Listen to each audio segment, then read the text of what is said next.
자, 인사드리겠습니다. 안녕하셨습니까? 반갑습니다. 참 오래간만에 왔습니다. 그렇죠? 예, 반갑습니다. 우리가 살아가면서 우리 가슴을 뛰게 하는 몇 가지 단어들이 있습니다. 몇 가지 단어들, 그 단어만 들으면 가슴이 콩탕콩탕 뛰지요. 예, 그 중에 천국이라는 단어가 있습니다. 오늘 천국에서 해같이 빛나리, 좋은 찬양을 준비해 주신 우리 찬양대원들께 감사를 드립니다. 자, 천국 가슴이 뛰지 않습니까?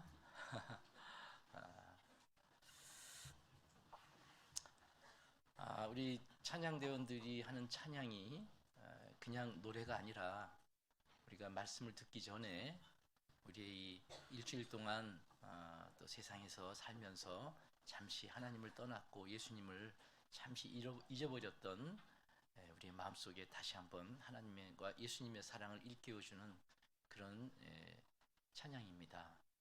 마치 우리가 아무리 좋은 씨를 가지고서도 딱딱한 돌밭에 씨를 뿌리지 않고 아주 옥토로 만든 밭에 씨를 뿌리잖아요. 마치 그것처럼 이 찬양을 통해서 우리의 마음의 밭이 하나님과 예수님에 대한 감사, 천국에 대한 이야기를 들었잖아요. 오늘 찬양을 그걸 소망하면서 이제 그런 마음 속에 하나님의 말씀이 떨어져서 우리가 힘차게 자라야 되고 자라는 겁니다. 그래서 찬양은 우리의 마음의 밭을 잘 옥토로 만들어주는 역할을 합니다. 좋은 찬양을 준비해 주시고 천국의 소망을 다시 한번 일깨워 주신 찬양들에게 감사를 드립니다. 같이 잠깐 기도하겠습니다. 하나님, 그 이름을 부를 때마다 우리를 위해서 베풀어 주신 사랑 앞에 머리를 숙여 감사를 드립니다. 우리가 무엇이길래 우리를 그토록 사랑해 주셨습니까? 우리가 무엇이길래 독생자를 십자가에 내어주실 만큼 우리를 사랑해 주셨습니까? 그 하나님의 사랑 앞에 오늘 저희들 나와 머리를 숙이고 두 손을 모았습니다. 저희들 비록 이 땅에 살지만 우리는 세상에 있는 부귀와 영화를 얻고 누리기 위해서 사는 것이 아니요, 우리를 그토록 사랑해 주신 그 하나님의 사랑을 모르는 많은 사람들에게 이 사랑을 전하기 위해서 이 땅에 남아있음을 고백합니다. 그 고백과 간증이 그저 입술과 혀로만 끝나지 않고 우리의 모든 삶을 통해서 하나님께 드리는 거룩한 산 제사가 되기를 이 시간 하나님 앞에 소원합니다.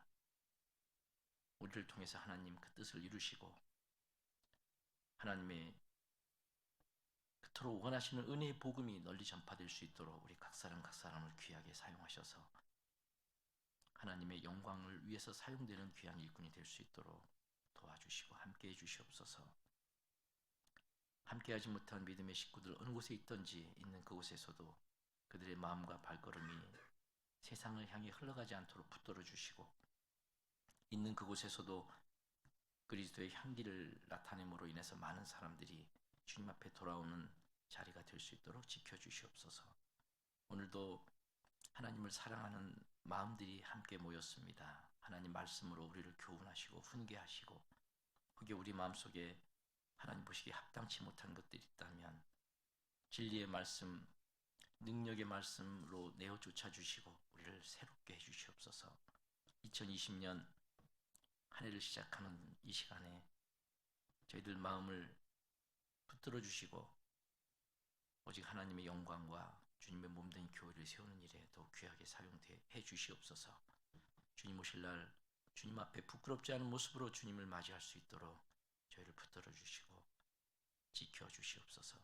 모든 것 자비로우신 주님 손길에 의지하면서 예수님의 이름으로 기도드렸습니다.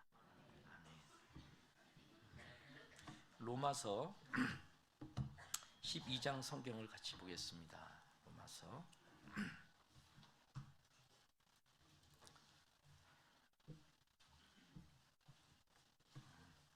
로마서 12장 11절입니다.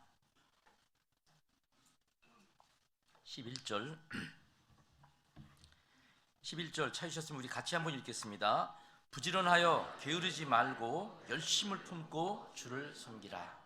자, 짧은 절이니까 한 번만 더 읽겠습니다. 부지런하여 게으르지 말고 열심을 품고 주를 섬기라. 여러분들 아마 오늘 아침에 이 자리에 나오시면서 거울을 보지 않고 오신 분들은 안 계실 겁니다. 거울 다 보셨죠? 네. 거울을 보는 이유는 거울을 통해서 우리의 흐트러진 모습을 바로 잡기 위해서 거울을 봅니다. 우리의 육신은 거울을 통해서 아름답게 단장하는데 우리의 속사람, 보이지 않는 속사람의 모습은 어떨까? 내 속사람의 모습을 볼 수 있는 방법은 바로 성경입니다. 점도 없고 흠도 없는 깨끗한 하나님의 말씀 앞에 섰을 때 그 하나님 말씀을 통해서 우리 마음의 속사람의 모습을 볼 수 있습니다. 자, 우리가 우리 육신의 모습을 아름답게 단장하기 위해서 거울을 보듯이 오늘 우리가 모인 것은 하나님 말씀 앞에서 내 속사람의 모습을 발견하기 위해서입니다. 흐트러진 것이 있으면 고치면 됩니다. 어리석은 것은 흐트러짐을 알고도 고치지 않는다면 그것은 아주 어리석은 자가 될 겁니다. 그래서 오늘 우리 하나님 말씀 앞에서 우리 자신의 모습을 한번 살펴보고 혹시 흐트러지거나 하나님 보시기에 합당치 못한 것들이 있다면 바로 잡는 그런 시간이 됐으면 좋겠습니다. 오늘 2020년 이제 두 번째 주일입니다. 아마 한 해가 시작되면서 우리는 모두 올 한 해는 어떻게 좀 살아야 되겠다. 내가 올 한 해는 정말 주님을 위해서 열심히 살아야지, 그런 마음들을 다 갖고 계실 겁니다. 다 갖고 계시죠? 아직은 식지 않으셨죠? 네, 예. 그래요. 열심히 살기 위해서 우리가 한 가지 경계해야 될 것이 하나 있다라고 성경은 말씀하십니다. 11절 다시 보겠습니다. 부지런하여 열심을 품고 주를 섬기라. 제가 뭘 하나 빼놨죠? 뭘 빼놨죠? 예. 근데 게으르지 말고라는 말을 빼도 문맥상 전혀 문제가 없습니다. 부지런하여 열심을 품고 주를 섬기라 이 말이나 부지런하여 게으르지 말고 열심을 품고 주를 섬기라 이 말이나 뭐 다 같은 내용입니다. 근데 왜 하나님은 게으르지 말고라는 말을 굳이 넣어 놓으셨을까? 부지런하여 열심을 품고 주를 섬기기 위해서는 게으름이라는 것을 이기지 않으면 안 됩니다. 부지런하고 열심이라는 것은 우리의 의지가 필요합니다. 결심과 각오와 노력과 의지가 필요한데 이 두 가지 의지를 가지고 부지런하고 열심을 품고 주를 섬기려면 게으르지 말고라는 이것을 우리가 이기지 않으면 안 된다는 거예요. 게으름은 우리의 본성입니다. 우리의 의지와 결심과 노력도 중요하지만 우리의 본성인 게으름이라는 것이 있다. 이 게으름, 본성이라는 것을 우리가 잘 이해하지 않고 이것을 우리가 쫓아내지 않는다면 우리는 부지런하여 열심을 품고 주를 섬길 수 없다. 게으름이라는 우리의 본성을 일깨워주는 말씀이라고 생각을 합니다. 그래서 오늘 우리는 누구나 부지런하여 열심을 품고 주를 섬길 수 있으면 하고 싶습니다. 그렇다면 게으름을 이겨야 돼요. 그래서 오늘 게으름에 대한 정책, 성경적 게으름은 무엇인가 것을 우리가 한번 살펴봤으면 좋겠습니다. 아마 늘 듣는 말씀일 겁니다. 늘 아는 말씀이지만 한 번 더 상기시키고 일깨우는 그런 시간이 됐으면 좋겠습니다. 우리 가끔 우리 주변에 보면 나는 건강하다, 나는 건강하다. 건강에 자신을 갖고 있는 사람들이 있습니다. 나는 건강하다. 나는 아직 병원에 입원 한번 해본 적 없고 밥을 먹고 난 다음에 난 소화제 한번 먹어본 적이 없다. 이런 분들이 자기 자신에 대해서 건강을 자부했던 분들이 어느 날 우연히 건강검진을 해봤더니 자신이 모르는 사이에 치명적인 악성이 몸 안에 자라고 있었던 거였었어요. 그래서 내가 암이라고? 말기라고? 말도 안 돼. 내가 이렇게 건강한데? 근데 이곳저곳에 가서 다시 2차, 3차 검진을 해봤더니 틀림없이 암입니다. 자기는 건강한 줄 알았어요.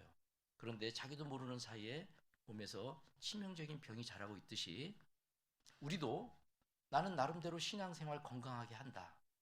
나는 부지런하고 건강하다. 나는 주일날 한 번 빠진 적이 없고 수요 말씀 빠진 적이 없고 각종 모임과 교제에 빠진 적이 없다. 나는 나름대로 그래도 열심히 하는데 라고 생각을 하는데 오늘 하나님 앞에서 하나님이 보시는 게으름이 무엇인지를 한번 살펴보고 혹시 나도 모르는 사이에 게으름이라는 것이 있다면 그걸 얼른 쫓아내면 됩니다. 알면 돼요.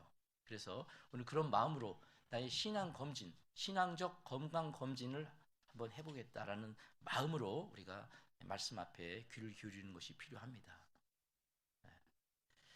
자, 먼저 게으름이라는 것은 무엇이냐? 게으름의 사전적 정의는 해야 할 일을 알면서 그것을 다음으로 나중으로 미루고 있는 상태를 게으름이라고 합니다.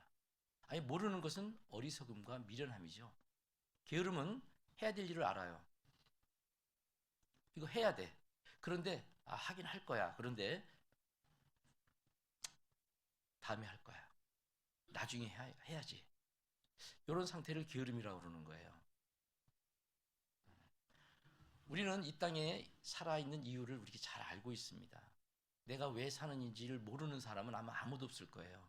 우리가 이 땅에 태어난 것은 하나님의 나라 영원한 생명, 천국에 갈 수 있는 길을 얻기 위해서 우리는 태어났고, 그것을 얻은 우리는 이제 이 땅에 있는 이유가 아직도 구원함을 얻지 못한 많은 나의 사랑하는 가족들에게 그 하늘나라 갈 수 있는 영원한 생명의 길을 알려주고 복음을 전하는 것이라는 걸 모르는 사람은 아무도 없을 겁니다. 우리가 그것이 이 땅에 있는 이유입니다. 이 세상에 존재하는 모든 것은 존재하는 이유와 목적이 있어요. 우리가 버리는 휴지도, 우리가 버리는 쓰다가 부러진 다리가 부러진 나무 의자도, 또 심지어 음식을 먹고 버리는 잔밥, 또 심지어 사람과 짐승의 배설물조차도 다 용도가 있습니다. 휴지를 재생해서 쓰고요. 다리가 부러진 나무 의자는 누가 갖다 화목으로도 씁니다. 사람의 음식물은 또 짐승들의 먹이로도 쓰고, 사람의 배설물이나 짐승의 배설물조차도 거름으로 사용합니다. 쓸데없이 존재하는 건 아무 것이 없습니다. 그런데 성경에 쓸데없는 것이 하나 있는데, 소금은 좋은 것이로되 소금이 만일 그 맛을 잃으면 무엇으로 짜게 하리요? 땅에도 거름에도 쓸데없어 내어 버리느니라. 소금은 좋긴 한데 소금이 만일 그 맛을 잃는다면, 소금의 존재하는 목적을 잃어버린다면 무슨 의미가 있겠느냐? 땅에도 거름에도 쓸데없어 내어 버린다 그랬습니다. 우리는 분명히 사는 존재가 이유가 있습니다. 그것은 바로 전도라는 그 사명입니다. 그것을 위해서 내가 존재합니다. 여러분들, 우리는 잘 모르지만은 하나님은 우리에게 큰 사명을 맡기셨습니다. 그것은 바로 구원받지 못한 사람들에게 이 복음을 전하는 것을 우리에게 맡겨주셨죠. 우리 자신은 왜 어떤 일을 해야 될지 모르지만 하나님은 나에 대한 사명을 갖고 계십니다. 일이 주어졌습니다. 사실은 우리가 괜히 사는 게 아닙니다.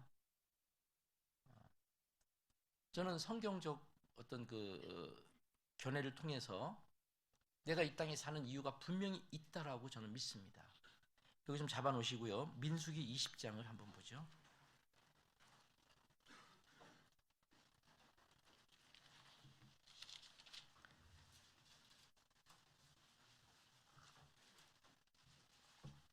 민수기 20장 25절부터 제가 읽겠습니다. 25절. 너는 아론과 그 아들 엘르아사를 데리고 호르산에 올라 아론의 옷을 벗겨 그 아들 엘르아사에게 입히라. 아론은 거기서 죽어 그 열조에게로 돌아가리라. 모세가 여호와의 명을 좇아 그들과 함께 회중의 목전에서 호르산에 오르니라. 모세가 아론의 옷을 벗겨 그 아들 엘르아살에게 입힘에 아론이 그 산꼭대기에서 죽으니라. 우리는 아론이라는 사람을 잘 알고 있습니다. 이 사람은 대제사장이에요. 하나님 앞에 귀 쓰임 받았던 제제사장이라는 직분을 갖고 있었습니다. 이스라엘 민족의 그 절기 중에 속죄절이라는 날이 있는데, 그날은 온 이스라엘 민족 전체를 위해서 염소를 통해서 하나님 앞에 속죄함을 받는 그 대표자입니다. 그 제사를 지낼 수 있는 유일한 직분을 갖고 있던 사람입니다. 그런데 그 아론이 죽었어요.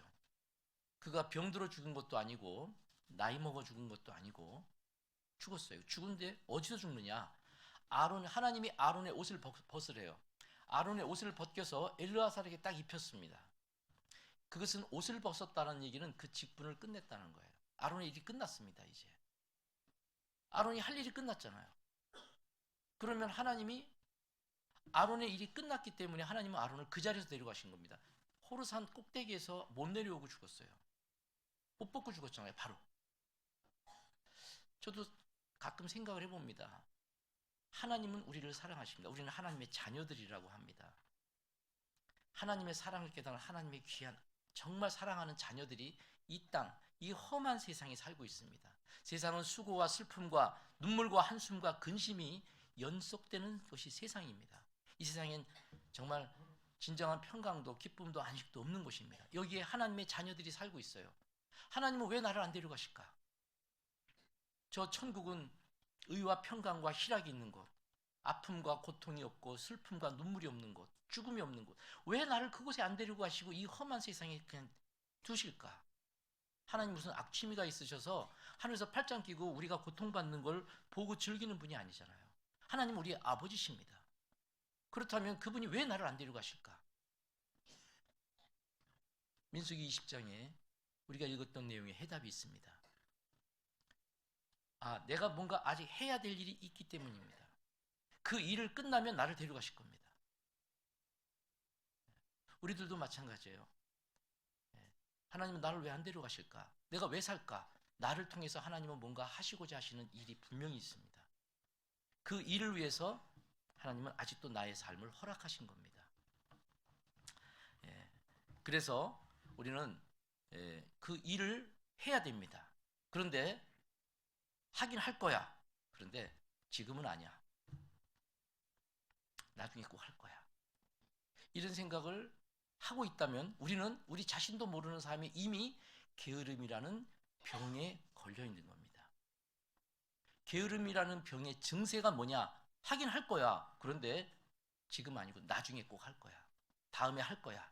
라고 그것을 다음으로 나중으로 미루고 있는 상태가 게으름이라고 그랬잖아요. 그게 게으름이라는 병의 증세입니다. 우리가 갑자기 머리가 아프고 콧물이 나고 재채기가 나오고 으슬으슬 춥습니다. 증세가 무슨 증세죠? 딱 여러분도 아시잖아요. 감기 왔다. 나 감기 걸렸어. 우린 증세를 통해서 내 몸의 컨디션을 압니다. 증세가 있잖아요. 그처럼 게으름이라는 병의 증세는 다음으로 나중으로 미루고 있는 거예요. 우리가 나는 건강하다 해도 그런 마음을 지금도 갖고 있다면 그건 게으름의 증세입니다. 나는 게으름이라는 병에 걸려 있는 거예요. 이 게으름이라는 병은 구원받은 그리스도인들에게 있어서 가장 큰 병입니다. 하긴 할 거야. 안 하진 않아. 그런데 지금은 아니야. 만일에 우리가 이 게으름이라는 병에서 벗어나지 않는다면 우리는 앞으로 1년이 가도 3년이 가고 5년이 가고 10년이 가도 지금 똑같은 마음들을 가지고 살 거예요. 그렇지 않겠습니까? 우리 마음속에 그런 것이 있다면 우리는 벌써 구원받은 지가 오래됐잖아요. 이미 우리는 구원을 받았잖아요. 그러면 그것이 얼마가 됐든 간에 이미 시간을 지나왔는데 그 시간 속에서 우리는 그런 마음을 항상 갖고 있었습니다. 하긴 할 거야. 내가 전도해야지. 복음 전해야지. 그런데 그 병에 걸려있기 때문에 다음으로 나중으로 미루고 있는 그런 것입니다. 그 병에서 우리 벗어나지 않는다면 우리는 앞으로 10년이 가도 역시 똑같은 마음을 가지고 그때도 하긴 할 거야. 지금은 아니야. 라는 마음을 가지고 있을 뿐이 없다는 거죠. 게으름의 증세입니다.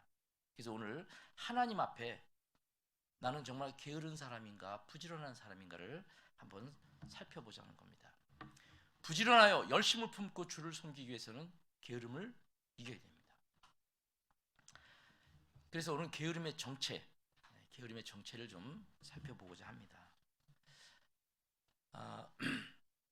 우리가 건강하게 사는 법 여러 가지가 있겠죠. 좋은 음식, 좋은 공기, 좋은 물, 적절한 수면과 적절한 운동, 건강에 필요한 것들, 건강하게 사는 많은 방법이 있습니다.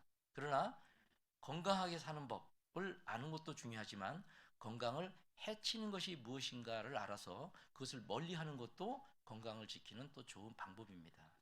그렇죠? 네.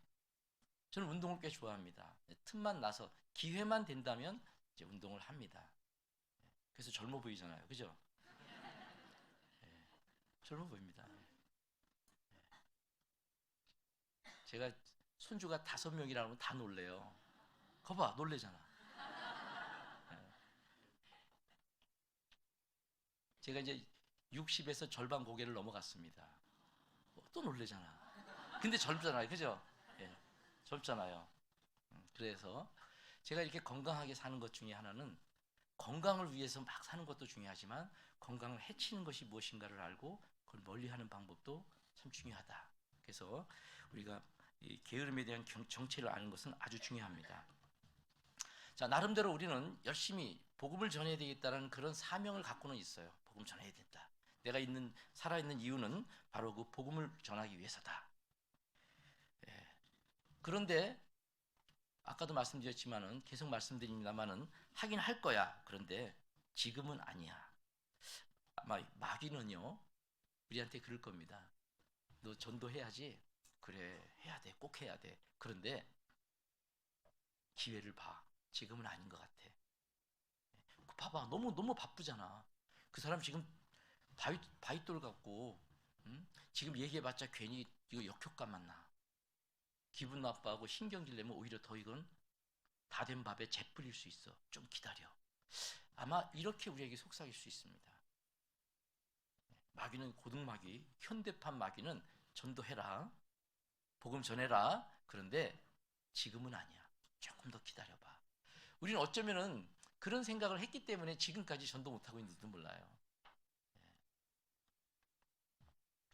그래서 나중에 하겠다, 꼭 하긴 할 거다. 그런데 지금은 아니고 분명히 하긴 하는데 지금은 아니고 나중에 한다라고 하면은 우리는 이미 게으름이라는 병에 걸려 있다라는 것을 아셔야 됩니다.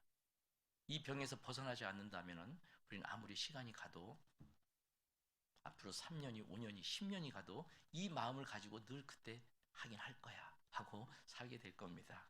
자, 그래서 우리는 그 사명을 알고 있음에도 그것을 미루는 데에는 그만한 합법적인 이유들이 다 있어요. 이유 없이 전도하는 사람은 없습니다. 분명히 거기엔 이유가 있어요. 그런데 그 이유를 우리는 몇 가지 한번 찾아보겠습니다. 먼저 잠언 22장입니다. 지금 굉장히 덥는데 그래서 이 선풍기를 틀어놨구나.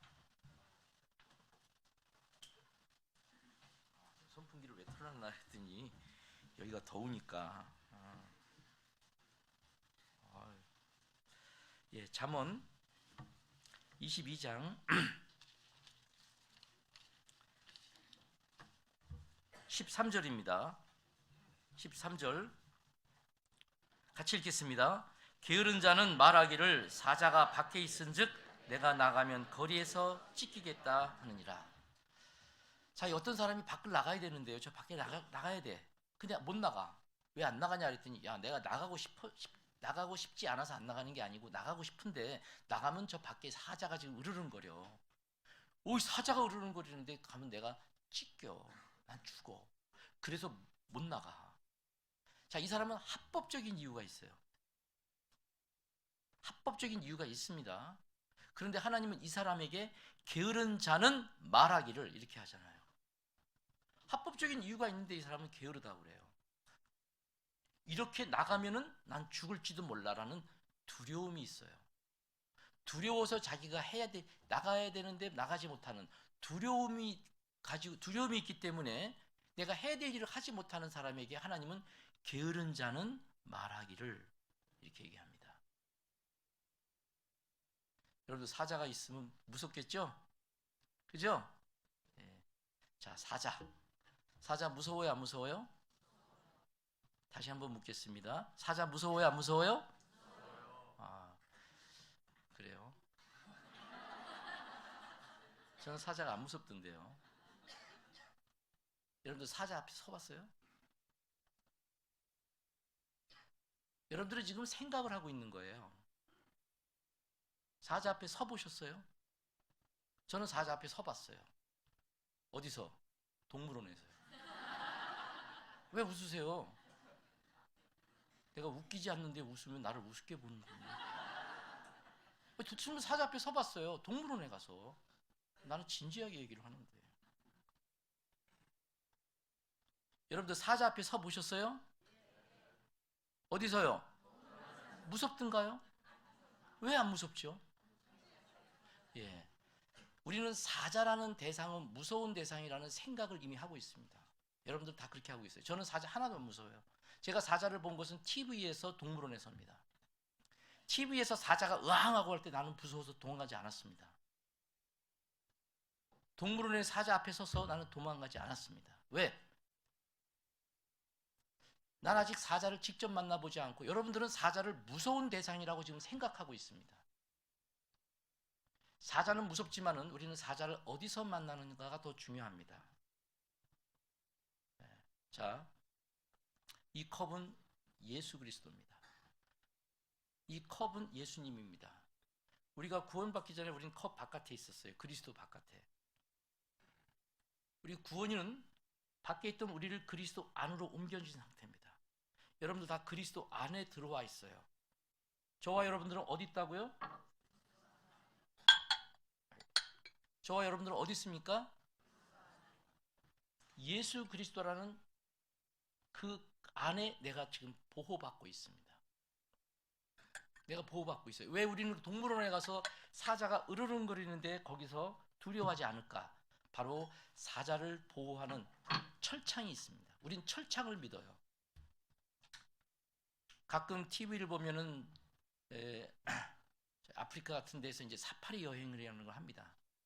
지프차에다가 2중, 3중, 4중으로 쇠로 보호막을 해놓고 그 맹수들이 우거리는 곳으로 여행을 합니다.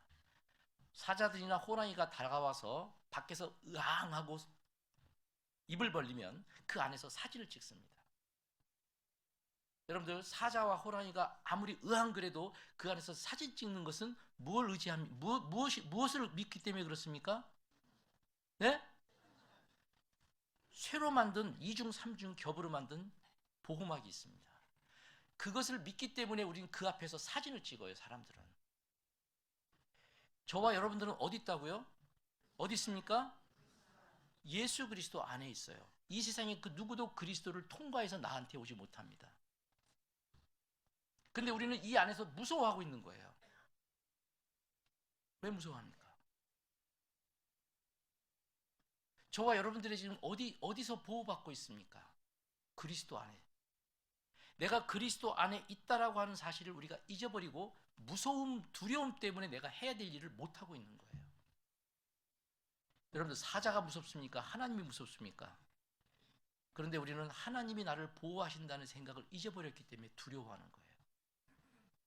그 두려움 때문에 내가 해야 될 일을 하지 못하고 있는 거예요. 해보셨어요? 우리는 내가 이렇게 하면 저쪽에서 이렇게 나올 거라는 것을 상상하고 그 두려움 때문에 못하고 있습니다. 여러분들, 누가 나를 건드립니까? 나는 하나님의 자녀이며 내가 그리스도 안에 있습니다. 나를 하나 건드리려면 주님이 허락하셔야 됩니다.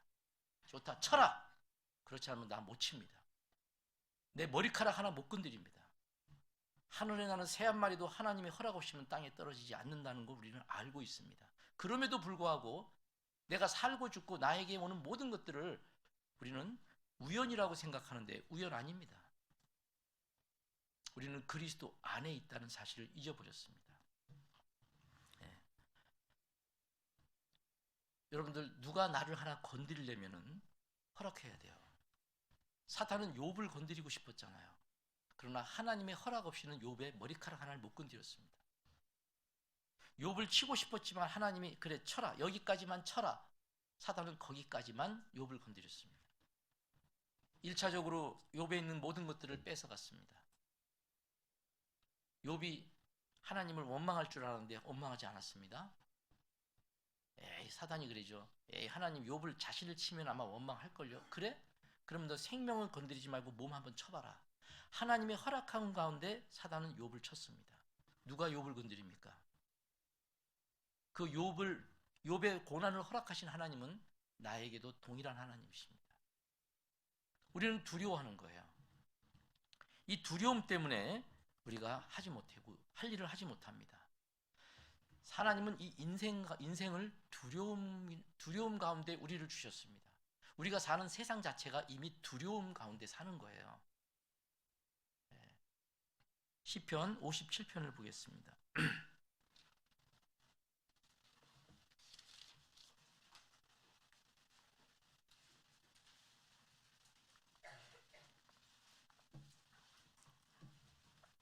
시편 57편 4절. 내 혼이 사자 중에 처하며 내가 불사르는 자 중에 누웠으니 곧 인생 중에라. 저희 이는 창과 사리요 저희 혀는 날카로운 칼 같도다. 내 혼이 사자 중에 처했다. 이 사자는 사신이 아니라 라이언입니다. 우리가 지금 이야기하는 사자입니다. 무서운 맹수죠. 내 혼이 사자 중에 처하며 내가 불사르는 자 중에 누웠으니 곧 인생 중에라. 인생 자체가 무서운 가운데 있어요. 두려움, 우리 사방이 두려움입니다. 온 사방이 두려움이에요. 우린 두려움 가운데 사는 것이 인생이다라고 얘기하는 겁니다.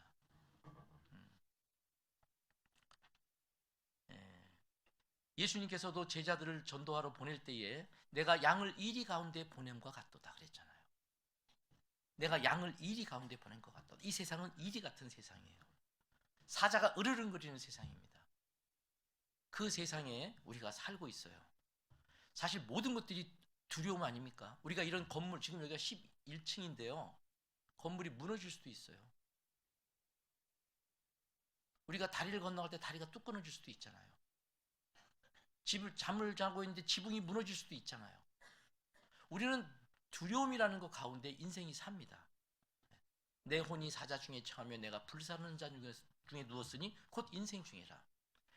그런 두려움 가운데 하나님은 나를 지키시는 자가 된 거예요. 나를 보호하시겠다고 하셨어요. 우린 그 약속을 믿습니다. 여러분들 하나님을 얼마나 믿습니까? 막막하죠. 대답을 하려니까. 얼마큼 믿을까? 제가 하나 비유를 해드리겠습니다. 우리가 보통 자동차를 타고 고속도로를 달릴 때는 약 100km 이상을 거의 다 달립니다. 100km 이상 달리시죠? 네, 그렇습니다. 특별히 앞에 어떤 장애가 없으면 우리는 100km를 보통 달립니다.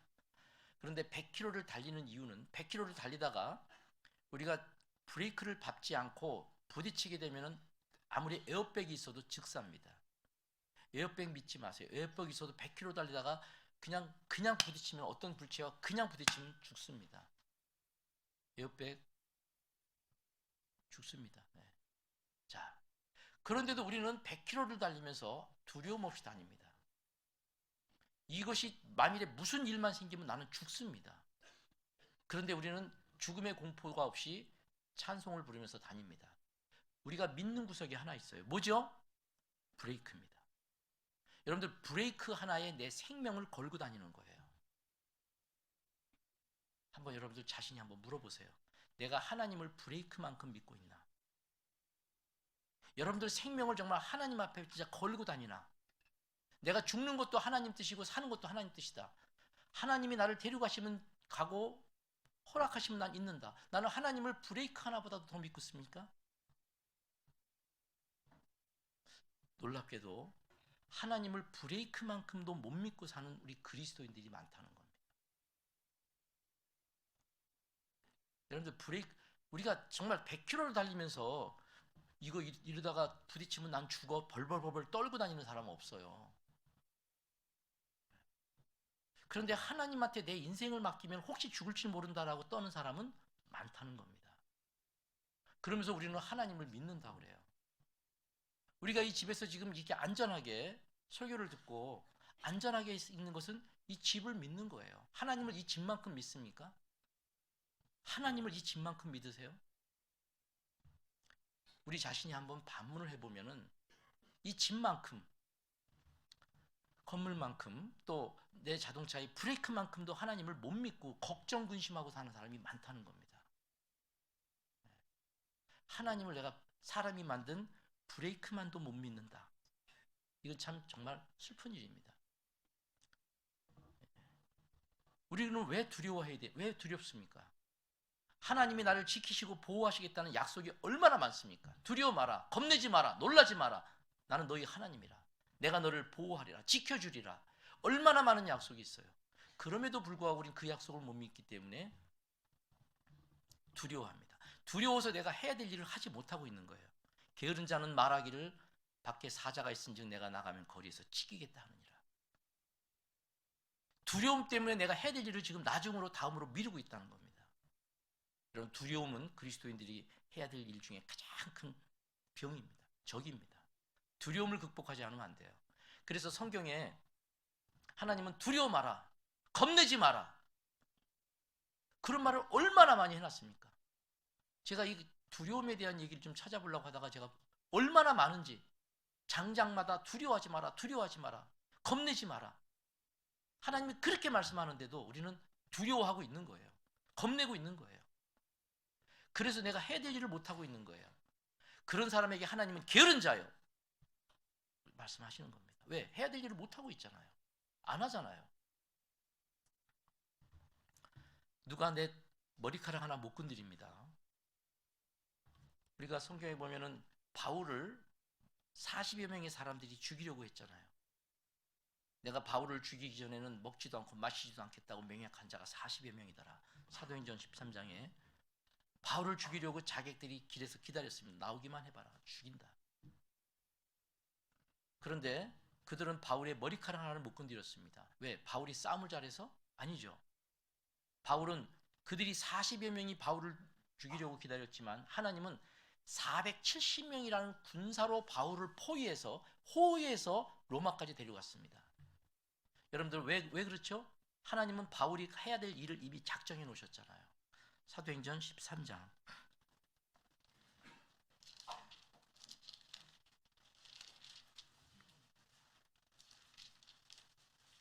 사도행전 23장입니다. 23장 23장 13절 12절 날이 새매 유대인들이 당을 지어 맹세하되 바울을 죽이기 전에는 먹지도 아니하고 마시지도 아니하겠다 하고 이같이 동맹한 자가 40여 명이더라. 40여 명이 바울을 죽이려고 지켰습니다. 바울을 죽여야 되겠다. 그런데 하나님은 23절에 보면 백부장 둘을 불러 이르되 밤 제3시에 가이사랴까지 갈 보병 200명과 마병 70명과 창군 200명을 준비하라 하고, 또 바울을 태워 총독 벨리스에게로 무사히 보내기 위하여 짐승을 준비하라 명하며, 40여 명의 사람들이 바울을 죽이려고 맹세를 하고 약속을 하고 굳게 결심을 했지만 하나님은 470명의 군사들을 통해서 바울을 보호하고 로마까지 데려갑니다. 왜? 하나님은 바울이 가야 될 길을 정해놨어요. 너는 로마까지 가서 이 복음을 전해라라는 일을 이미 바울에게 명령하셨잖아요. 11절 그날 밤에 11절 같이 읽겠습니다. 그날 밤에 주께서 바울 곁에 서서 이르시되 담대하라, 네가 예루살렘에서 나의 일을 증거한 것 같이 로마에서도 증거하여야 하리라 하시니라. 이미 하나님은 바울이 해야 될 일을 정해놓으셨어요. 너는 여기서 복음을 전한 것 같이 너는 로마에 가서도 복음을 전해야라. 이미 정해놓으셨어요. 그런데 약 40명의 사람들은 바울을 죽이려고 그러는 거예요. 바울을 죽이게 되면 하나님의 계획이 무산되죠. 하나님의 계획이 무산되잖아요. 사람에 의해서 하나님의 계획이 바뀌어요. 여러분들, 저와 여러분들이 아까 우리가 민수기 20장에 있는 것처럼 이 땅에 있는 이유는 뭔가 일을 하기 위해서예요. 그 일을 하는데 하나님이 안 도와주실까요? 바울이 로마까지 가서 복음 전한 것은 하나님의 이미 계획 속에 들어가 있었습니다. 470명의 군인들이 바울을 호송해서 로마까지 데리고 갔습니다. 가이사랴까지 가서 배를 태웠잖아요.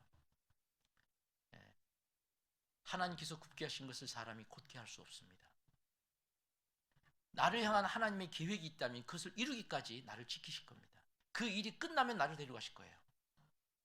우린 그 사실을 믿어야 돼요. 우리가 구원받았다는 사실은 믿는데 나와 함께 해주고 나를 지키시고 보호하고 나와 동행하겠다는 하나님의 약속은 우리가 믿지 못한다면 그것은 진정한 믿음이 아닐 수 있습니다. 왜 그걸 못 믿습니까?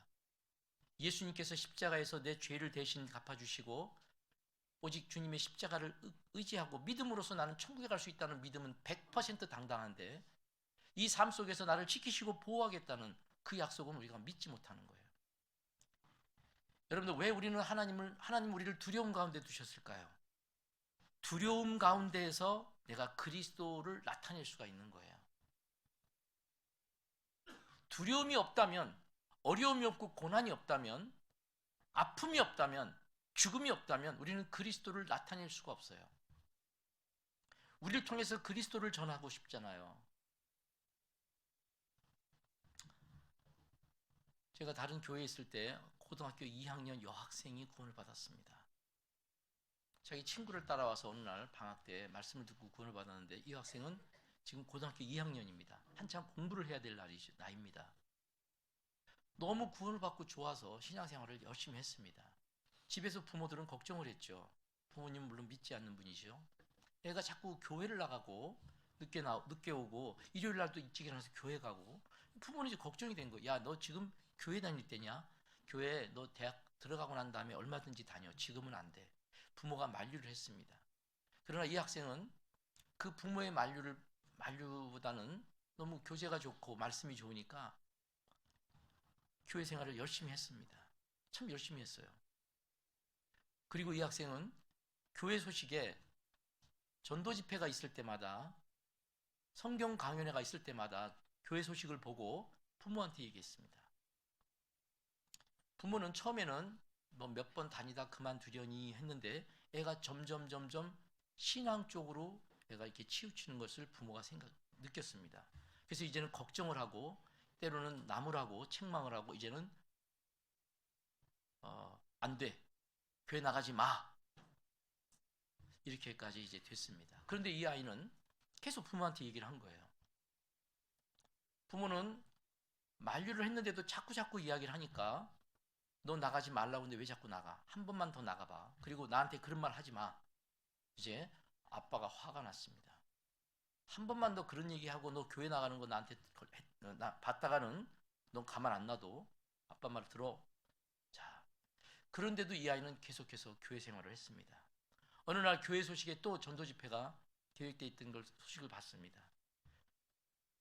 아빠, 언제부터 또 말씀 듣는데, 말이 끝나기 전에 아버지가 딸의 뺨을 쳤습니다. 아무 방어 없이 무방비 상태로 있다가 뺨을 맞는 바람에 이와 입술이 부딪혀서 터져서 피가 났습니다. 아버지는 그 딸이 입술에 흐르는 피를 보고 나서 더 화가 난 거예요. 너 내가 말하지 말라고 했지, 교회 다니지 말라고 했지, 왜 자꾸 말해? 앞으로 한 번만 더 말하면 너 더 맞을 거야. 아버지는 화를 버럭 내고 돌아서서 나가셨습니다. 자, 그런데 그 아버지가 나중에 구원을 받으셨어요. 그래서 그 아버지를 통해서 제가 들은 얘기입니다. 그렇게 했다는 거예요, 본인이. 그런데 이 아버지 마음속에 그날부터 문제가 생겼습니다. 양심을 찌르는 거예요. 너 왜 딸 때렸어? 딸이 뭘 잘못했다고?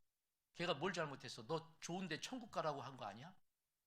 그리고 우리나라에는 종교의 자유가 있고, 이 딸이 이제 얼마든지 자기가 선택할 수 있는 저기가 있는데, 너 왜 딸 때렸어? 딸이 뭘 잘못했어? 그리고 너 그렇게 피가 나게 딸을 때려야 돼? 계속 양심을 찌른대요. 그리고 딸을 못 보겠더래요. 왜? 미안해서. 그 딸의 입술에 흐르는 그 피를 못 보겠, 그게 상상이 돼가 연상이 계속 지워지지 않는 거예요. 그게 늘 자기를 괴롭히는 거예요. 너 나쁜 놈, 너 왜 딸 때렸어? 걔가 뭘 잘못했다고. 계속 양심을 찌르는 거예요. 그래갖고 이 아빠가 며칠 지났는데 너무 괴롭더래. 그렇다고 딸한테 가서 미안하다, 잘못했다 사과하기도 좀 개면쩍고, 그래서 나중에 한번 가자 그러면 한번 가줘야 되겠다, 이제 그 생각을 한 거예요. 그러면서도 한편 걱정이 되더래. 얘가 많이 말 안 하면 어떡하지? 진짜예요. 말 안 하면 어떡하지? 걱정이 되더래요. 그래서 하여튼 걱정이 한편으로는 되면서, 그리고 또 한번 가자 그러면 내가 가줘야 되겠다. 왜냐하면 그게 딸에게 어떤 그 미안함을 이제 이렇게 표현하는 방법이잖아요. 아빠로서. 며칠이 지났는데 말을 안 하더래. 그래서 야, 이거 어떡하지? 딸은 못 보겠더래. 이제 얼굴을 못 보겠더래. 근데 어느 날 딸이 또 얘기를 하더라는 거예요. 아빠, 딸은 잊어버렸어. 아빠, 언제부터 우리 또 교회에서 말씀 듣고 있는데 엄마 아빠 꼭 참석하세요. 아빠 저녁에 시간이 있잖아. 또 그러더래. 화를 버럭 냈대요. 너 말하지 말라 했지? 화를 팍 내면서 언제라고?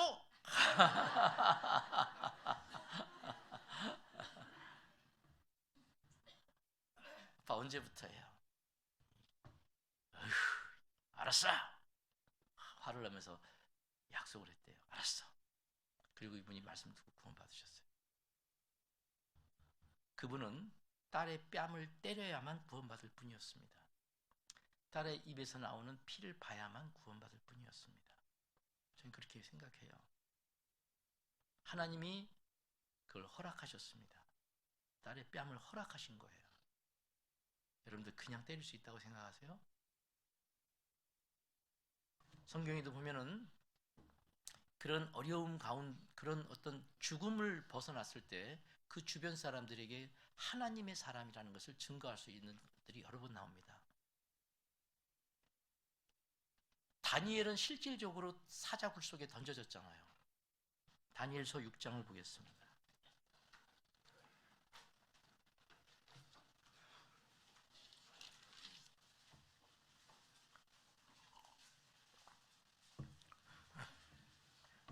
다니엘서 6장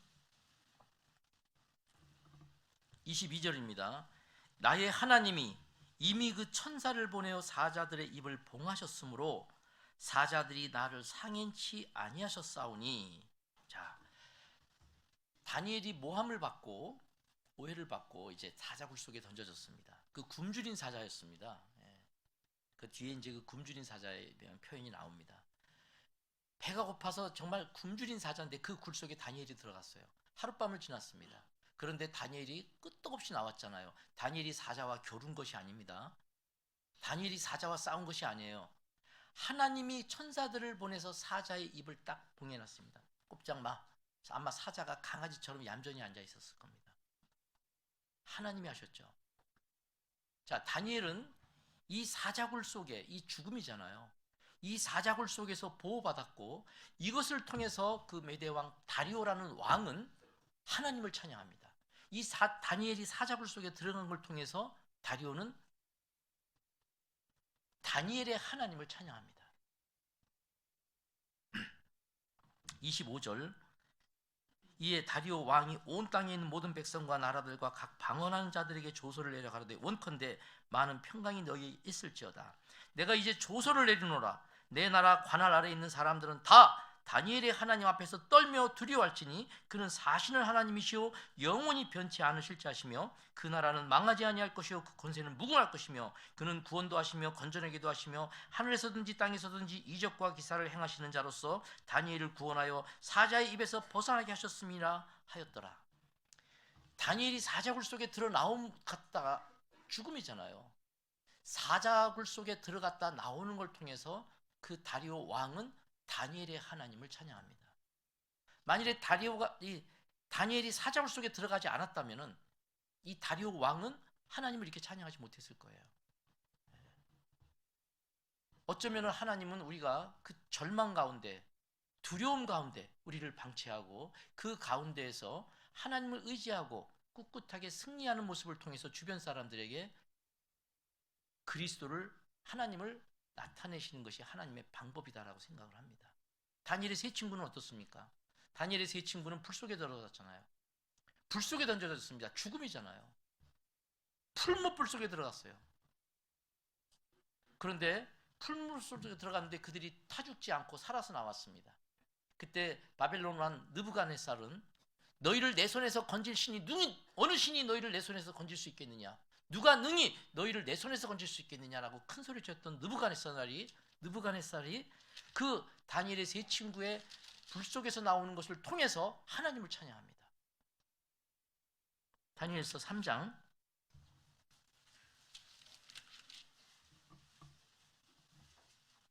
15절 느부갓네살이 이제 그 세 친구에게 공갈 협박을 하죠. 이제라도 너희가 예비하였다가 언제든지 나팔과 피리와 수금과 사면금과 양금과 생황과 및 모든 악기 소리를 듣거든 내가 만든 신상 앞에서 엎드려 절하면 좋거니와 너희가 만일 절하지 아니하면 즉시 너희를 극렬히 타는 풀무 가운데 던져 넣을 것이니 능히 너희를 내 손에서 건져낼 신이 어떤 신이겠느냐. 이 느부갓네살이 누가 감히 너희를 내 손에서 건질 신이 어떤 신이겠느냐. 어떤 신이 너희를 건질 수 있겠느냐. 이렇게 큰 소리 쳤잖아요. 그런데 그 이후에 셋이 불 속에 들어갑니다. 그리고 이제 불에서 다시 나오죠. 28절. 느부갓네살이 말하여 가로되 사드락과 메섹과 아벳느고의 하나님을 찬송할지로다. 그가 그 사자를 보내사 자기를 의뢰하고 그 몸을 버려서 왕의 명을 거역하고 그 하나님 밖에는 다른 신을 섬기지 아니하며 그에게 절하지 아니한 종들을 구원하셨도다. 그러므로 내가 이제 조서를 내리노니 각 백성과 각 나라와 각 방언하는 자가 무릇 사드락과 메섹과 아벳느고의 하나님께 설만이 말하거든 그 몸을 쪼개고 그 집으로 걸음터를 삼을지니 이는 이같이 사람을 구원할 다른 신이 없음이니라 하고, 다니엘의 세 친구의 불 속에서 들어갔다가 나오는 걸 통해서 느부갓네살은 하나님을 찬양합니다. 우리도 그런 어려움과 절망과 두려움을 극복하는 가운데에서 바로 우리가 그리스도인, 우리를 통해서 하나님이 나타날 수 있습니다. 근데 우린 그걸 싫은 거예요. 그게 싫은 거예요. 그러니까 우리를 통해서 하나님이 나타날 수가 없는 거죠. 우리는 두려워합니다. 하나님은 왜 우리의 이 삶 속에 우리에게 두려움 속에 우리를 두셨을까? 그 두려움을 통해서 하나님을 나타내는 것이 바로 하나님의 계획이고 방법이라는 겁니다. 네. 여러분들 한 가지 정말 명심해야 될 것은 사람이 아무리 어떤 계획을 가지고 나를 치고 해도 하나님께서 허락하지 않으면 안 된다는 겁니다. 누가 내 얼굴에 침을 뱉습니까? 누가 내 머리카락을 건드리고 누가 내 뺨을 때리고 누가 나한테 욕을 한마디 합니까? 하나님이 허락하셨을 겁니다. 사무엘상 23장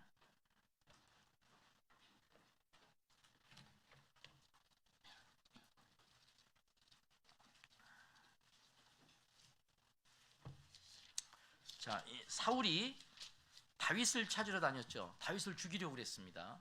그래서 다윗을 죽이려고 계속 다윗을 쫓아다녔습니다. 근데 어느 날 사울이 기쁜 소식을 들었습니다. 23장 7절입니다. 다윗이 그일라에 온 것을 혹이 사울에게 고하매 사울이 가로되 하나님이 그를 내 손에 붙이셨도다. 그가 문과 문 빗장이 있는 성에 들어갔으니 갇혔도다.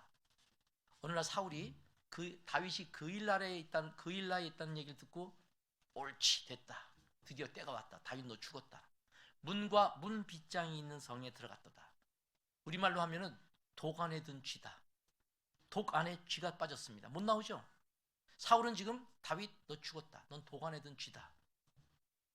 그래서 사울이 다윗을 죽이러 갔습니다. 잡으러. 그러나 정말 독 안에 든 쥐였습니다. 그 당시에 그 상황이. 사울이 얼마나 좋아했습니까? 옳지. 이제 갇혔다. 됐다. 잡았다. 14절 다윗이 황무지 요새에도 있었고 또 황무지 산골에도 유하였으므로 뒤를 같이 읽겠습니다. 사울이 매일 찾되 하나님이 그를 그의 손에 붙이지 아니하시니라. 사울의 생각에는 넌 갇혔다. 넌 죽었다. 독 안에 들은 쥐다라고 사울이 생각엔 그렇게 생각했지만 사울은 다윗을 못 잡았습니다. 왜? 하나님이 다윗을 그의 손에 붙이지 않았다. 그 하나님이 바로 저와 여러분들의 하나님이십니다. 우린 이 하나님을 믿는 믿음 안에서 살아요. 근데 왜 두려워하느냐? 왜 우리가 해야 될 일을 못하냐고요? 예수님도 많은 유대인들이 예수님을 죽이려고 했습니다. 많은 사람들이 예수를 잡고자 하였으나 그의 몸에 손을 대는 자가 없었으니 이는 아직 그의 때가 이르지 아니하였습니다. 여러분, 예수님은 유대인 손에 잡혀서 죽으러 오신 분이 아니에요. 예수님은 십자가에서 죽으러 오셨어요. 십자가에서 죽기까지 아무도 예수님 몸에 손을 못 댔습니다. 많은 사람들이 예수님을 잡아서 중간에서 죽이려고 했지만은 아무도 그의 몸에 손을 대는 자가 없었으니 이는 아직 그의 때가 이르지 않았다. 그 예수님과 함께 계시던 하나님이 지금 나와 함께 계십니다. 임마누엘 하나님, 나와 함께 계십니다. 근데 우리는 두려워하고 있는 거예요. 두려워서 하지 못하는, 해야 될 일을 나중으로 다음으로 미루고 있고 할 일을 못하는 사람에게 하나님은 게으른 자여 라고 얘기합니다. 잠언 26장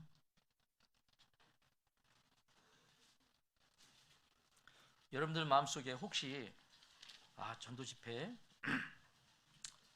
전도해야 되는데 올해는 꼭 전도할 거야. 그런데 기회가 왔는데도 이번 기회는 아니야. 다음에 할래. 이런 마음을 갖고 있다면 여러분들은 이미 게으름이라는 병에 걸려 있는 거예요. 그게 게으름의 증세라고요. 자, 잠언 26장 13절. 게으른 자는 길에 사자가 있다, 거리에 사자가 있다 하느니라. 22장에서 비슷한 내용을 말씀을 드렸습니다. 14절. 문짝이 돌조끼를 따라서 도는 것 같이 게으른 자는 침상에서 구르느니라. 자, 우리가 지금 굉장히 중랑교회 보니까 굉장히 식구들이 많네요. 네, 좋습니다. 많은 식구들이 여기 들어올 때는 저 문 하나를 통과해서 들어왔습니다.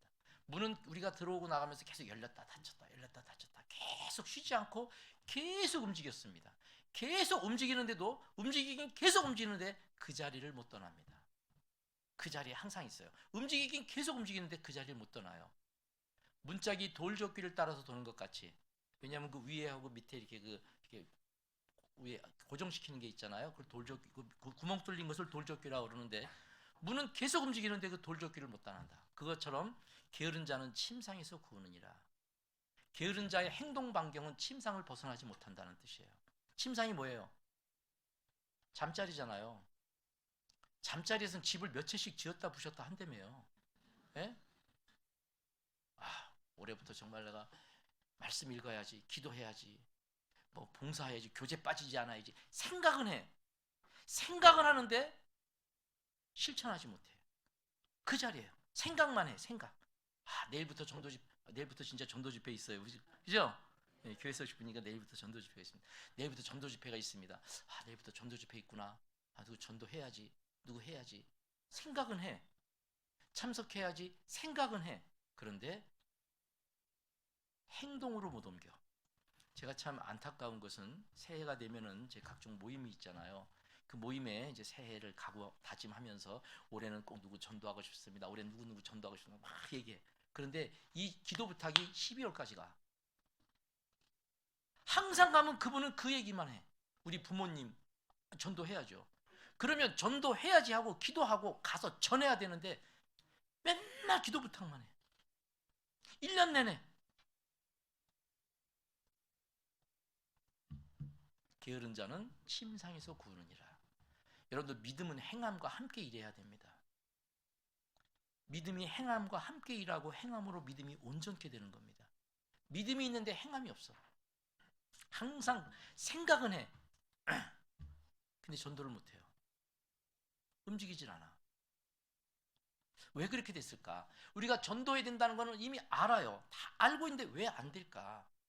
왜 힘이 없을까? 어떤 사람은 힘이 없어. 어떤 분들은 가끔 그런 상담을 해옵니다. 목사님, 전 참 이상해요. 저는 일요일 날도 안 빠지고 수요일 날도 안 빠지고 각종 모임과 봉사와 교제 저는 늘 참석을 하는데 왜 나의 삶에는 변화가 없죠? 왜 말씀과 기도를 그렇게 하는데도 나는 변화가 없을까요? 변화가 안 됩니다. 이런 얘기를 합니다. 왜 그럴까요? 말씀의 능력이 없어졌을까요? 여러분들 그렇지 않습니다. 이 말씀은 지금도 죽은 자를 살리는 말씀입니다. 내가 이 말씀을 통해서 내가 구원을 얻고 죽은 영혼이 살아났던 생명의 말씀, 능력의 말씀입니다. 이 말씀은 결코 아직 죽지 않았습니다. 그런데 그 말씀을 계속 듣는데도 왜 나를 변화가 안 될까? 어쩌면 우리의 마음의 밭이 완전히 망가졌는지도 몰라요. 마음의 밭. 잠언 24장입니다.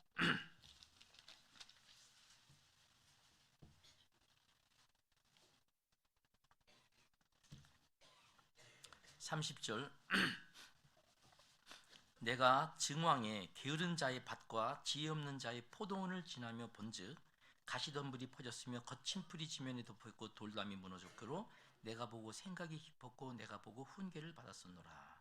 내가 좀 더 자자 좀 더 졸자 손을 모으고 좀 더 눕자 하니 네 빈궁이 강도같이 오며 네 곰핍이 군사같이 이르리라. 30절에 내가 증왕이라는 것은 왕 이름이 아니고요. 아침 새벽 막 동이 막 트는 그 시간을 증왕이라고 합니다. 아침 일찍 새벽에 이 사람이 어떤 밭으로 나갔어요. 여러분 이 땅은 용도에 따라서 이름이 다릅니다. 도로와 인도와 논과 밭, 임야 뭐 그런 이름이 다르잖아요. 이 밭이라고 하는 것은 씨를 뿌리고 가꾸고 키워서 거기서 많은 수확을 얻는 곳이 바로 밭입니다. 그런데 이 사람이 밭을 나갔는데 밭이에요. 밭이면 분명히 곡식들이 자라고 열매를 맺어가는 게 밭인데 어느 밭에 갔더니 거친 풀이 꽉 찬 거예요. 지면에 풀이 덮여버렸어 완전히.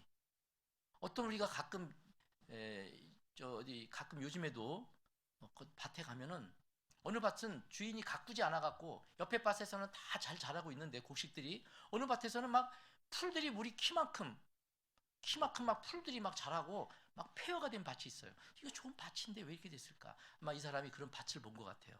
그런 밭을 보면서 왜 밭이 이렇게 망가졌을까?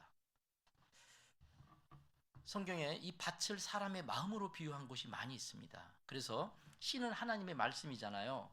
복음서에 보면은 이 씨가 밭에 떨어지는데 길가에 돌짝밭에 가시밭길 옥토에 이렇게 떨어지잖아요. 밭은 사람의 마음입니다.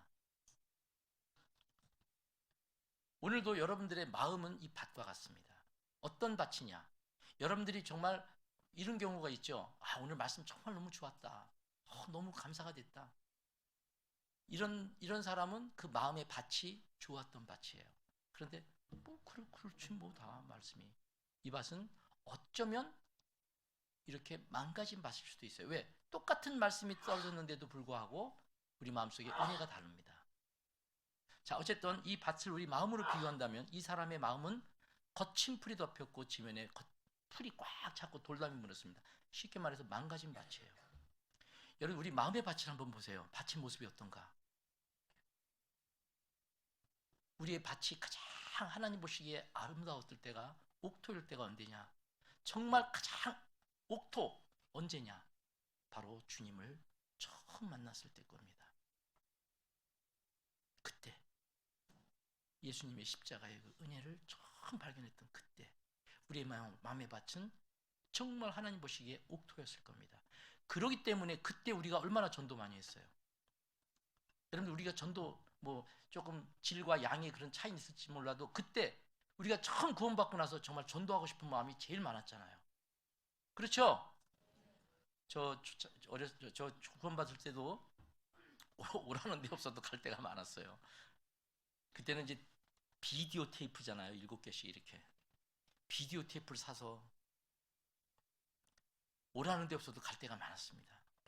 막 필요 없다 오지 말라고 해도 그냥 찾아가고 통사정하고 그때 우리의 마음의 밭이 가장 옥토였습니다. 오직 주님뿐이 없었어요. 주 예수보다 더 귀한 것은 없네. 이 세상 부귀와 이 세상 행복과 이 세상 명예와 바꿀 수 없네. 세상 즐거움 다 버리고 세상 자랑 다 버렸네. 예수밖에는 없네. 내 마음이 옥토였습니다. 그 옥토였을 때 우리가 전도 열심히 하러 다녔어요. 제일 많이 다녔을 겁니다. 제일 우리 구원받고 난 이후에 우리의 삶을 뒤돌아보면 내가 언제 전도 많이 했을까? 그때였어요. 왜? 그때 내 밭이 가장 옥토였었어요. 자, 그런데 지금 우리 밭을, 우리 마음을 비춰보면 그때 주님을 처음 만났을 때 그때는 돈이 없어도 행복했고 주님 한 분으로 만족했습니다. 못생겼어도 키가 작아도 뭐 심지어 병상에 누웠어도 우리는 행복했습니다. 그때 내 마음의 밭이 옥토였었어요. 그때 전도를 가장 많이 했습니다. 그러면 한번 생각해 봅시다. 자, 우린 그렇게 출발을 했어요. 지금은 3년, 5년, 10년이 됐습니다. 그러면 더 많은 우리는 하나님의 은혜와 사랑을 받았고 더 많이 우리가 신앙을 성장했다면 지금은 더 많이 전도하고 그랬어야 되는 거예요. 왜? 우리 출발이 그랬는데. 출발이 그랬잖아요. 그러면은 우리는 신앙 안에서 얼마나 더 많은 하나님의 사랑과 은혜를 받고 우리가 이 땅에 살아야 되는 그 사명에 대해서 얼마나 우리는 더 확실하게 더 갖고 있어요. 그때는 그런 것도 없었잖아요. 우리가 뭐 복음을 위해서 살고 뭐 우리 삶을 주님께 드리고 그런 거 없었어요. 그때는 초창기에 내가 처음 구원받았을 때 그런 사명도 없었어요. 그냥 전도하지 않으면 안 된다. 그때는 전도 집회를 들을 때마다 예수님의 십자가에 흘린 피, 내 죄를 용서하는 죄사함 이런 걸 들을 때 우리는 참 감사의 눈물을 흘렸습니다. 가슴이 코가 시큰시큰. 그 예수님의 십자가를 쳐다볼 때마다, 채찍에 맞을 때마다 우리는 정말 눈물을 흘렸습니다. 감사와 고마움의 눈물. 그리고 불과 유황이 타는 불못에 들어가 영영이 고통받을 것이다. 구원받지 못한 사람들. 그 얘기를 들을 때마다 구원받지 못한 가족들을 생각하면서 우린 또 얼마나 많은 안타까움에 눈물을 흘렸습니까? 두 손을 모으고 기도에 많이 했을 겁니다. 그런 적 있었죠? 있었죠? 다 있었어요. 그런데 시간이 지나면서 우리는 전도 집회를 듣고 예수님의 십자가의 은혜를 쳐다봐도 가슴이 언제부턴가 냉랭해졌고, 지옥에 대한 심판을 들어도 구원받지 못한 가족들을 보면서 가슴이 냉랭해졌습니다. 뭐가 달라졌을까?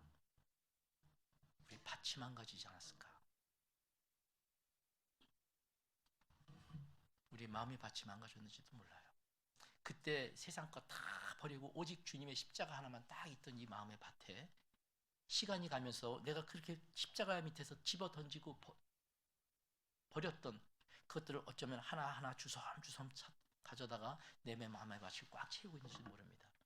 이 마음의 밭이 세상의 온갖 욕심과 세상 자랑과 세상에 있는 것으로 꽉 차져 있다면 이 안에 아무리 좋은 하나님의 말씀의 씨가 떨어져도 거기서 생명력을 가지고 자라지 못합니다. 결실치 못할 겁니다. 여러분들 그 거친 풀이 덮였고 지면에 가시덤불이 퍼지고 돌담이 무너진 그 밭에 아무리 좋은 씨를 뿌려도 그 씨가 생명력을 가지고 자라지 못할 겁니다. 그렇지 않겠어요? 그렇죠? 어쩌면 내 마음의 밭이 무너졌는지도 몰라요. 왜 마음의 밭이 무너졌을까? 게을렀습니다. 뭔가 신앙 안에서 내가 게으른 거예요. 내가 증왕의 게으른 자의 밭과 지혜 없는 자의 포도원을 지나며 본즉 가시덤불이 덮였고 지면에 거친 풀이 덮였습니다. 내 마음의 밭을 한번 보셔요. 지금 내 마음속에 밭이 어떤지를 한번. 하나님 보시지만 옥토인지, 옥토에 그 말씀이 떨어졌을 때 그것이 30배, 60배, 100배의 결실을 얻을 수 있는데 내 마음의 밭이 많이 망가졌다면 아무리 말씀을 들어도 내가 결심을 하고 부지런하여 열심을 품고 주를 섬기자, 한번 해보자 해도 안 되는 거예요. 마음의 밭이 망가졌는데 뭐가 되겠습니까? 아무리 말씀을 들어도 그 말씀이 나를 변화시키지 못할 겁니다. 마음 밭이 망가졌는데 이 마음의 밭을 완전하게 해결하지 않고서는 우리는 부지런하여 열심을 품고 주를 섬길 수 없습니다. 불가능합니다. 그렇기 때문에 매일 주일마다 빠지지 않고 수요일마다 빠지지 않고 말씀을 듣고 기도하고 뭔가 하는데 내 마음엔 하나도 변화가 없어요. 내 삶은. 여러분들 마음의 밭을 한번 살펴보셔요. 게으른 자의 밭입니다. 내가 기도하는 건 말씀, 어쨌든 신앙 안에서 뭔가 해야 될 일을 내가 게을리 했기 때문에 그것이 하나하나 심어진 거예요. 여러분들 이 말씀이 들어가면 정말 이 말씀 우리가 계속 부지런하게 묵상하고 올바른 신앙생활하면 들어왔던 것도 내가 뽑아버릴 수 있습니다. 여러분들 우리는 이 마음의 밭을 일구지 않으면 안 됩니다. 내가 부지런하여 열심을 품고 아무리 주를 섬기려고 해도 내 마음에 망가진 마음의 밭을 깨끗하게 옥토로 만들지 않으면 우리는 불가능합니다. 자, 이것을 깨끗하게 하는 방법이 있습니다. 우리 교회가 갖고 있는 전도 집회입니다.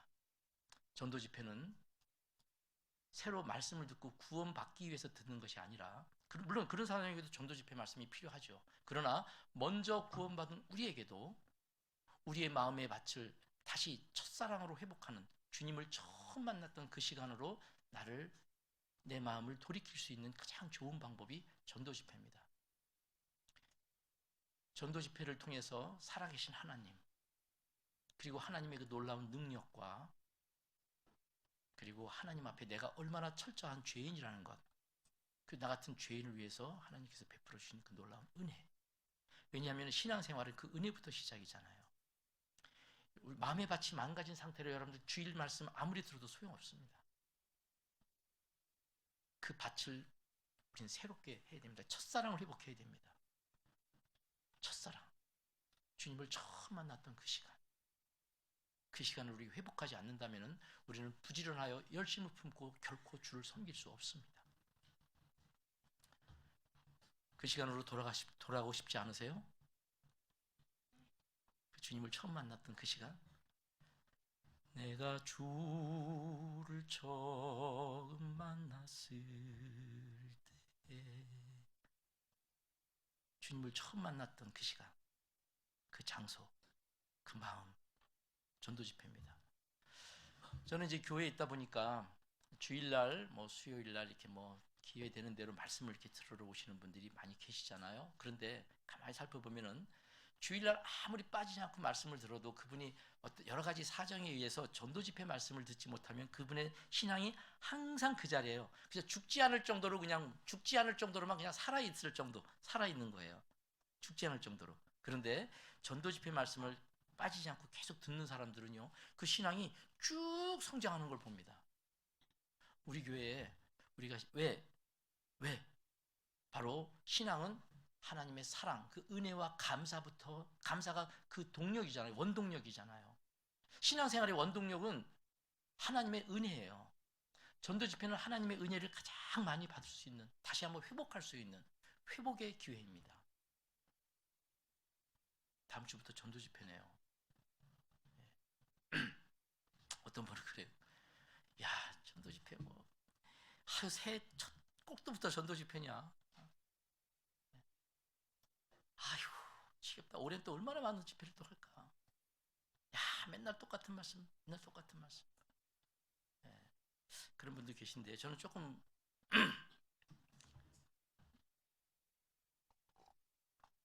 이해가 잘 안 됩니다. 이게 같은 말씀입니다.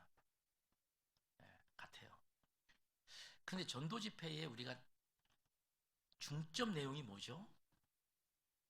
사랑입니다. 우주 만물을 창조하신 창조주가 나 같은 벌레와 구더기 같은 나 같은 인간을 사랑하셨다는 사랑의 이야기입니다. 사랑. 저는 결혼한 지가 이제 거의 한 거의 40년 돼 갑니다. 그런데 아까 제가 손주가 5이 있다고 그랬잖아요. 그런데 지금도 제 집사람한테 가끔 손을 잡고 여보 사랑해요 그러면은요, 우리 집사람 할머니잖아요. 그런데도 아휴 얼굴이 발그스름 해주면서 좋아해요. 예, 집사람 저는 사랑합니다. 사랑한다는 말을 안 해도 사랑합니다. 근데 사랑한다라고 하는 얘기를 하면은 좋아합니다. 저도 물론 집사람한테 가끔 사랑한다는 말을 듣습니다. 지금도 너무 좋아요. 여러분들 사랑한다는 말이 그렇게 싫어요? 질려요? 세상 사람들도 사랑한다는 말을 얼마나 좋아합니까?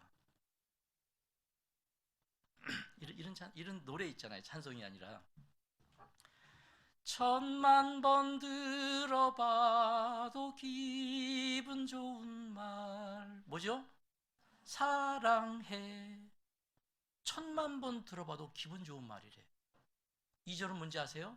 억만 번 들어봐도 기분 좋은 말. 2절이에요. 10,000번, 억만 번 들어봐도 기분 좋은 말이 사랑이에요. 하나님이 나를 그렇게 사랑했다는데, 이 우주 만물을 창조하시고 인간 역사를 다스리시고 인간의 생사화복을 주관하시고 전지전능하신 그분이 나를 그렇게 사랑한다는데 그 말이 그렇게 싫어요? 나는 들어도 좋던데.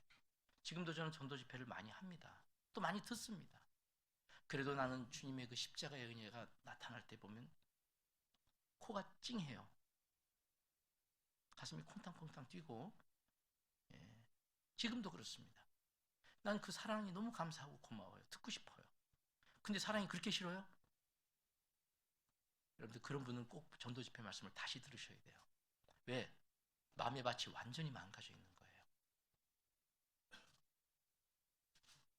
다음 주부터는 여러분들 우리 마음의 밭을 한번, 서로 전도하는 분도 전도해야 되겠지만 전도 못하는 분도 다시 한번 다 참석해서 우리 마음의 밭을 정말 완전히 그냥 갈아엎어버려야 돼요.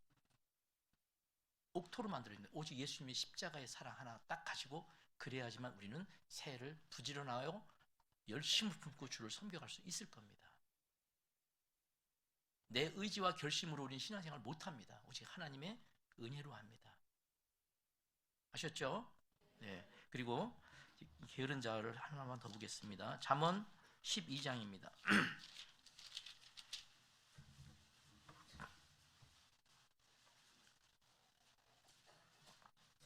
잠언 12장 27절 같이 읽겠습니다. 게으른 자는 그 잡을 것도 사냥하지 아니하나니 사람의 부귀는 부지런한 것이니라. 자, 게으른 자는 그 잡을 것도 사냥하지 않는다. 잡을 것, 손만 뻗으면 잡을 수 있는데 게으른 자는 그 잡을 것도 사냥하지 않는다는 거예요. 여러분들, 하나님은 이 세상 많은 사람들의 마음을 다 알고 계시잖아요. 그 중에 정말 진리를 찾고 싶어하는 사람을 아셔요. 진리를 찾고 싶어하는 사람을 아십니다.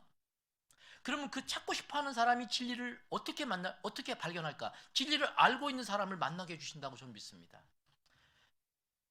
구스 내시는 진리를 찾고 싶어하는 사람이에요. 그래서 이디오피아에서 예루살렘까지 병거를 타면서 그 사람은 진리를 찾는 사람입니다.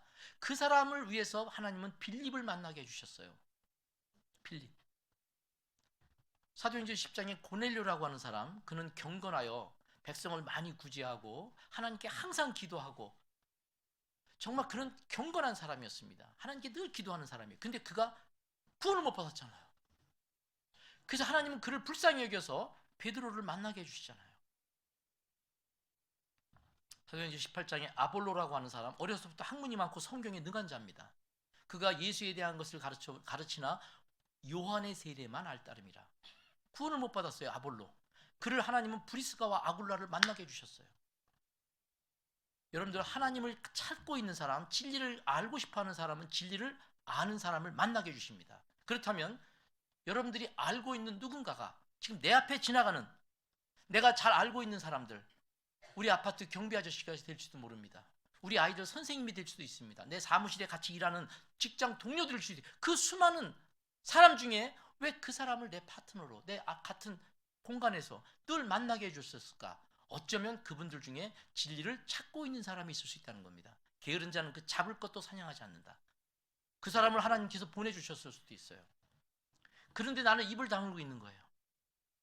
하나님, 난 전도할 사람 없었습니다. 하나님 앞에 섰을 때 하나님이, 야 임마, 너 직장 동료 네 옆에 있는 사람이 있었지, 네 앞집에 아파트 앞집에 있는 사람이 있었지, 네 위층에 있는 사람이 있었지, 너 아파트 입구 아저씨 있었지, 너 그 사람들이 진리를 찾기 때문에 널 만나게 해주려고 내가 널 그렇게 보냈어. 우리는 하나님 앞에 가면 정말 많은 사람들을 하나님께서 내 앞을 지나가게 했다는 걸 알 겁니다. 게으른 자는 그 잡을 것도 사냥하지 않습니다. 게으름입니다. 어쩌면 내가 아는 어떤 누군가가 그가 진리를 찾고 있기 때문에 하나님은 나와 그를 만나게 할 수도 모릅니다. 수많은 사람 중에 왜 하필 그 사람입니까? 게으른 자는 잡을 것도 사냥하지 않습니다. 잠언 26장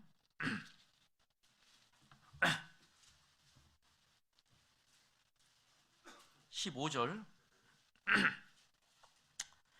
15절 게으른 자는 그 손을 그릇에 놓고도 입으로 올리기를 괴로워하느니라. 야, 여기 정말 게으른 사람이 있죠? 게으른 사람은 그릇에 손을 넣습니다. 여러분들, 그릇에 손을 넣었다는 것은 이건 배가 고프니까 먹어야 되겠다, 아 먹고 싶다라는 의지까지 있는 거예요. 그런데 여기서 입으로 올리는 것을 어떻게 해요? 어떻게 해요? 괴로워해요. 요것도 괴로워해. 게으른 사람은 요것도 입으로 갖고 가는 것도 괴로워해. 야, 이런 사람 있을까요? 예수님이 오시기 전에 구약 성경 1500년은 예수님이 이 땅에 오셔서 하늘의 밀로 오셔서 죽으실 옥토, 그 사람의 강팍했던 마음을 밭을 가른 것이 바로 구약 선지자들이라고 생각할 수 있습니다. 구약의 선지자는 밭을 1500년 동안 갈았어요. 1500년 동안. 그 옥토에 예수님은 영생이라는, 하늘에 있는 이 세상에 영생이라는 열매가 없습니다. 하늘에 있었어요. 그 하늘에 있는 영생이라는 열매를 예수님이 가지고 이 땅에 오셔서 그걸 심은 거예요. 예수님 자신 속에 있었잖아요. 그 씨를 심으려면은 그 씨가 죽어야 되잖아요. 그래서 하늘의 밀이 땅에 떨어져 죽었어요. 그래서 예수님은 영생이라는 씨를 심었기 때문에 영생이라는 열매가 맺혔습니다. 열렸어요. 우리는 그 영생이라는 과실을 따먹은 사람들이에요. 우리는 영생을 따먹은 사람들입니다. 자, 구약 선지자는 1500년 동안 밭을 갈았고 예수님은 그 밭에 하나의 생명으로 떨어져서 죽으셨습니다. 우리는 뭐죠? 우리는 먹기만 하면 돼요. 신약은 전부 먹기만 하면 돼요. 추수꾼이잖아요. 거두는 거예요. 따기만 하면 되는 거예요. 따기만 하면. 우리가 해야 될 일은 뭐가 있을까요? 와 보라! 이 말 한마디뿐이 없는 거예요. 뭐 있어요? 우리가 뭐 1500년 동안 밭을 일굴 겁니까? 예수님처럼 우리가 하늘의 밀처럼 죽을 겁니까? 우리가 할 수 있는 일은 와 보라! 이거 하나뿐이 없는 거예요. 그런데 그것도 괴로워한다는 거예요. 그 말 한마디도 괴로워하는 거예요. 게으른 자는 그릇에 손을 놓고도 입으로 올리기를 괴로워하느니라. 우리가 한 사람의 생명을 구원하고 전도하는데 우리가 할 수 있는 게 뭐 있습니까? 와 보라! 와 보라! 이 말 한마디만 하면 되는데 그것도 괴로워해. 게으른 자입니다. 우리가 열심히 사는 건 좋습니다. 그렇게 살아야죠. 그러나 그 열심히 살고 부지런하고 열심히 살기 위해서는 우리는 하나님께서 보시는 성경적 게으름이라는 것이 무엇인가를 확실히 알고 그것을 멀리하고 거기서부터 돌아서는 것도 우리가 열심히 사는 또 하나의 좋은 방법입니다. 성경에 좋은 말만 보지 말고요. 게으른 자가 어떤 사람인지도 우리가 한번 봐야 될 것 같습니다. 왜 성경에 이런 말씀을 써놨을까? 하나님께서 우리를 보고 교훈 받으라고 써놓은 거 아니겠습니까? 게으른 자는 건데 이건 나하고 상관없어. 이건 나하고 상관없어. 상관이 없는 게 아니에요. 나보라고 써놓은 거예요. 그렇죠? 네, 그래서 오늘 우리는 시간이 없어서 이제 이 성경이 게으른 사람의 비유가 굉장히 많더라고요. 너무 많아요. 시간 또 다 됐으니까 오늘 우리는 하나님 앞에서 아까 제가 서두에 말씀드렸습니다. 우리의 외모를 단장하기 위해서 아름답게 단장하기 위해서 우리는 거울 앞에 서서 많은 시간 공을 들여서 외모를 단장합니다. 그러나 외모보다 우리 육신보다 더 소중한 건 우리 속사람입니다. 이 속사람을 무엇으로 단장하고 어떻게 생겼는지를 알까? 우리는 오늘 하나님 앞에서 내 속사람의 모습을 봤습니다. 혹시 나는 게으른 사람이 아닐까? 해야 될 일을 알면서도 다음으로 나중으로 미루고 있는 사람. 혹시 내가 게으른 사람이 아닐까? 하나님 보시기에. 하나님이 보시는 것과 우리가 보는 것은 좀 다릅니다. 내 생각은 너희 생각과 다르며 내 길은 너희 길과 다르다 했습니다. 하나님이 보시는 게으름과 우리가 생각하는 게으름이 다릅니다. 또 마음은 있지만은 행동으로 옮기지 못하는 사람들. 교회 안에서도 가끔 보면은 이제 누구 만나보면 난 조장을 5년 동안 하고 있습니다. 나는 죄송합니다 조장님들. 나는 구역장님을 10년 동안 했습니다. 나는 무슨 부장이나 무슨 교회 임원을 몇 년 동안 했습니다.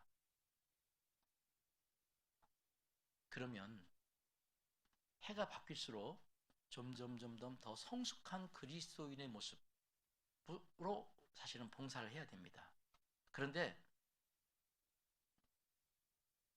늘 똑같은 모습으로 똑같은 일만 그냥 하고 있는 거예요. 게으른 자입니다. 침상을 벗어나지 못한다고 그랬잖아요. 문짝이 돌조끼를 따라서 도는 것 같이 게으른 자는 침상에서 늘 그 모습 그대로 10년 동안 한 직장에서 근무했던 사람이 늘 진급시험에 떨어졌습니다. 오늘 사장 찾아가서 항의를 한 거예요. 사장님, 내가 이 회사 10년을 근무했습니다. 내 후배들은 다 진급하는데 나는 왜 진급 안 시킵니까? 사장님 그러더랍니다. 예, 당신이 10년 동안 근무한 것은 맞습니다만 당신은 1년 동안 한 일을 10년 동안 그저 반복했을 뿐입니다. 게으른 자입니다. 우리는 직분을 가지고 다 같은 직분을 여러 번 몇 년 한다면 좀 더 성숙한, 그전에는 처음에는 막 화도 내고 신경질도 내고 참지도 못했지만 이제는 하면서 점점 더 성숙한 그리스도인의 모습으로서 봉사를 해야 되는데 옛날에 했던 그 방법 그대로 똑같은 방법대로 그냥 몇 년 했던 것을 1년 했던 것을 그대로 반복하고 있는지도 몰라요. 게으른 겁니다. 그래서 우리 하나님 앞에 정말 게으른 자는 잡을 것도 사냥하지 않는다 그랬죠? 혹시 내가 아는 사람 중에 누가 하나님께서 보내신 사람이 없을까 살펴보고 전도해야 될 것 같습니다.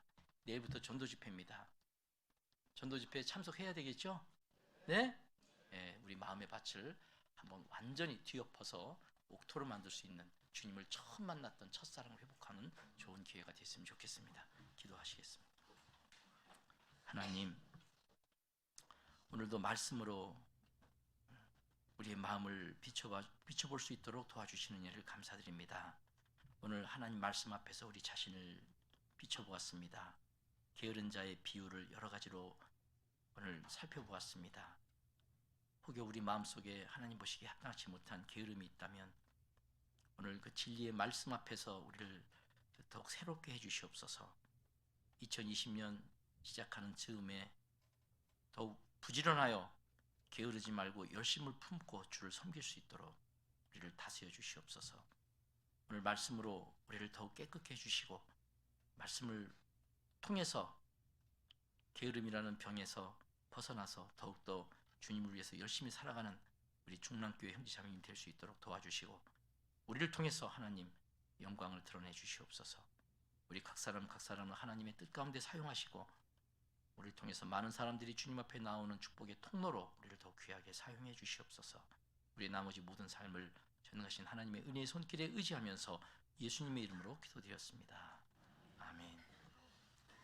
찬송가 370장 어두운 밤 쉬 되리니 370장 찬송 후에 봉사자님께서 교회 앞에 광고해 주시겠습니다.